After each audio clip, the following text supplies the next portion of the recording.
Secrets of Successful Sales by Alison Edgar. The author is described as the Queen of Sales. Maybe the one-eyed queen in the kingdom of the blind, or the Emperor of Sales advice with a freshly washed set of clothes.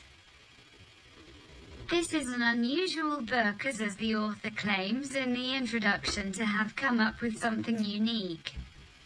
This is not a unique book. It is not a unique book by any stretch of the imagination. It is thankfully very, very short. The author claims that the teaching in this book does not come from regurgitating other people's textbook content, and in fact comes from real-life experiences. This is an unusual claim as many areas of the book draw from other people's work. The book moves forward with lame jokes and sugary enthusiasm. However, it cannot hide the fact that this book appears to be derivative, dated, and unoriginal in so many areas. The author claims after incorporating their company they quadrupled sales to a turnover of 6 figures. There is absolutely no evidence in the book, or when looking the author's company, that this actually happened. Early in the book the author does, in her words, regurgitate textbook content. Carol Dweck, professor of psychology at Stanford University, is quoted when looking at the growth mindset.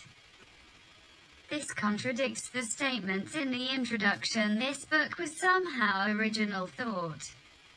Later in the book there are mentions of Cadbury's candy in the UK, which is very similar to the same discussions about Cadbury's you can find by searching Google and looking at SlideShare.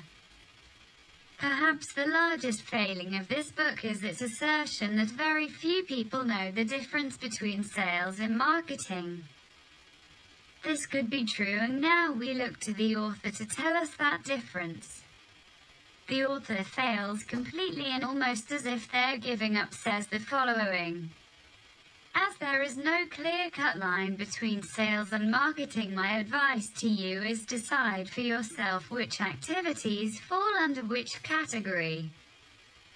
We now have an author promoting a book on selling, claiming people don't know the difference between selling and marketing, and completely fails to explain that difference to us, then moves on. Some of the advice is very dated. That does not mean to say it's not good advice, but it is certainly not unique. A discussion around money, authority and need, gatekeepers and influences is overly simplified and at least 50 years old in its approach. Comments around not speaking first after trying to close a sale are now a tad prehistoric in their approach. There is no real discussion around social selling, and the huge digital transformation which has taken place. It feels like this book is centered somewhere around 1995. There is no selling or marketing in the new digital world that is discussed. There are some stats in the book that 44% of salespeople gave up after 1 follow-up, and 80% of sales require 5 follow-ups. A simple search on Google, by keying in those incredible sales stats everyone cites, are actually false.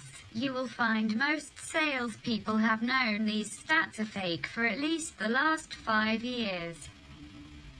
Here is the problem. There has not been enough research. The book is like a drawn-out magazine article, but if you're pitching at new salespeople, it is easy to be the one-eyed king in the land of the blind. There are much better books out there covering sales. They may not be as jolly and breezy, but they are a lot better.